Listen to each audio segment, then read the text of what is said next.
And heaven is definitely one of those super hot button issues, right? Because everybody has stereotypes of heaven. Everybody that I can think of, even Christians, have lots of notions about heaven that may not actually be biblical. And so, people, you start talking about heaven, you start thinking about St. Peter and pearly gates and clouds, fluffy clouds and harps and all that kind of stuff. You get people thinking, why would I want to go there? I mean, I've literally heard people say, oh, hell seems a little more exciting. Okay. You have questions like, do I go straight away? What about purgatory? What about paradise? What about the soul? What happens to the soul? All these questions about heaven. So, you start asking questions about heaven, you got to focus. And so I had to focus today. There's only one way to answer questions about heaven, but sometimes you have to break through somebody's locked in myopic, perspective a little bit, because we get that's why they call it a point of view, right? Because we got a point that we just can't take our eyes off of, And so I did this goofy little thing. It'd take a minute, just to show, point of view isn't all there is. Truth is all there is. Absolute truth is what there is, but point of view is that's negotiable, right? So look at point of view, right? Really? Peekaboo? Okay.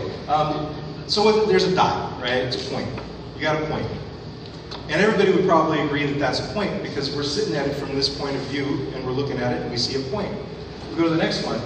If we looked at it sideways or at an angle, we might find out that it's not really a point. It's really a cylinder. Or if we looked at it a different way, the other way, there you go. You might look at the cylinder and go, hey, it's just a line segment.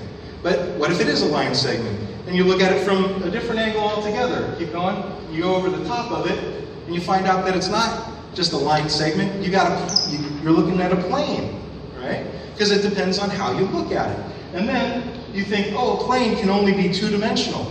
But even on this little piece of paper right here, if you zoom in really close and get up to it, if you look at it through a microscope, you find out that there is no such thing as two-dimensional because there's pores inside of here, and the ink makes, even graphite or whatever, it's going to either make a dent or it's going to make a little hill, and you get in, you look at the edge, and there's depth to this thing. Even if it's a little bit of depth, you know that it's three-dimensional. And so according to that kind of logic, and math guys and all this stuff, they think if there's 2 dimensions and 3 dimensions, then it makes sense that there'd be 4 dimensions, 5 dimensions, how many dimensions? And you gotta assume that there's at least the possibility that what they don't understand about the dimension that they can't see is that it might actually be explained pretty well by God's Word, okay? And so what we want to be able to do is just let people know, you know what, don't be afraid of hearing something new that might, break up your point of view. Because you've found strength in that point of view, but let me offer you maybe a different way of looking at this that I think, and I know, I have no doubt personally, is absolute truth. And so the only way that we as Christians, again, can answer these God questions is by God's Word. It has to be God's Word. And I can tell you from testimony, I mean, we call it testimony. You know what testimony is? Testimony is what we call empirical evidence. Empirical evidence, stuff that happened that proves what you were thinking about, right? And in my life, so many things have happened. I mean, I've been attacked by a shark. I've been attacked by a mountain lion. I've been in car accidents. I have been stuck on the side of a sheer rock with no climbing equipment. I've had a debilitating disease that was going to kill me in a really slow, nasty way, and God totally healed me. And so every one of the promises that Jesus Christ has made to me through his word has been absolutely valid and absolutely true. Every single one of them. There hasn't been one thing that Jesus promised that hasn't happened, that I can't, believe in. And so when I talk about Scripture, I have to let people know that there is absolute empirical evidence, and it's happened in my life, and so I have absolutely zero reason to doubt what God says in his word. So I can only answer a question about heaven from God's word. Okay? Now there are people, and you'll run across these that are, and I can't deal with every hypothetical situation that you're going to deal with when you talk to somebody about heaven. But one of the real popular things right now, that when you start talking about afterlife, you start talking about heaven and hell, that the talking points, the anti-Bible talking points right now, is that, the Jews didn't even really believe in an afterlife until, a couple of thousand years later, and they were, had all this influence from the Egyptians, and the Egyptians thought about afterlife way before they did, and they didn't think about heaven and hell until they were the Babylonians, because the Babylonians had Zoroastrianism, and they have heaven and hell, and so, the Jews picked up heaven and hell from them, and, so that's the kind of a prevailing criticism of the Bible right now. And I just wanted to show you something to prove that that's absolutely way off, and it's super easy. And it starts with Genesis 1:1. In the beginning, God created the heavens and the earth. In the beginning, God created the heavens and the earth. And there's this, and I know this is just one little language thing. You got to give me one little language thing today, because there's this one word that is shamayim. And heaven shows up in the Bible like 700 times. And I'm not just talking about when it says the kingdom of God and those kinds of things. I'm saying that word heaven shows up like 700 times. It's a very prolific topic in the Bible. And most of the time it's this word shamayim. Even though we translate it in the singular, this is a plural. It means heavens. And it's a good thing that it means heavens. But God is very specific, and he shows us what he means when he says heavens. And so I wanted to show you a couple of verses here. One is the Genesis 1:1. In the beginning, God created the heavens and the earth. But then you go to Genesis 15, and there's this very similar word, and it's hasamayim. Then he brought him outside and said, "Now look now toward hasamayim." And what hasamayim is, it sounds like shamayim. They come from the same word, but that means the sky. Look up at space. Look into the expanse of the sky and space and see the stars. And so God was being specific with Abraham when he said, look up at the sky. So that's one heaven.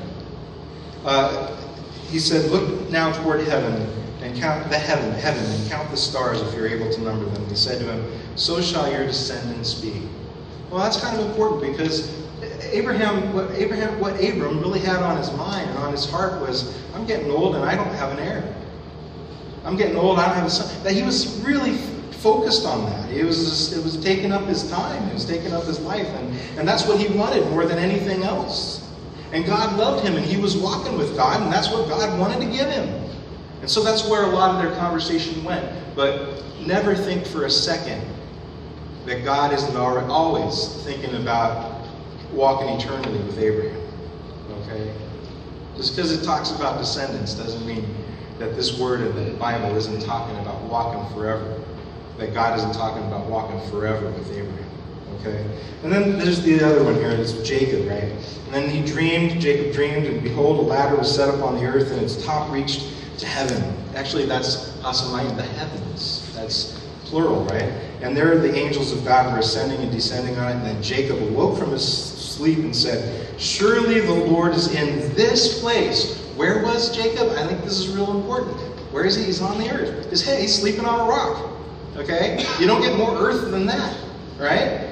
But he says, surely God is in this place. And I did not know it. And he was afraid and said, how awesome is this place? This is none other than the house of God, and this is the gate of Hasamayama, all right, which is the realm of God.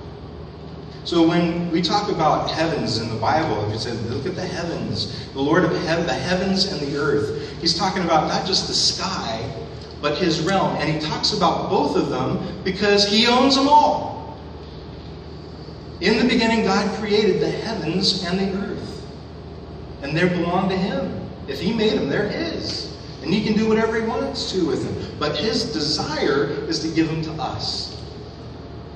God's desire is to he made this stuff to give to us. Do you think for a second that God needs heaven? Does he need a throne room? Does he need some city that we can't see? Does he need that? Does he need the earth? Does he need the universe? He didn't need any of it.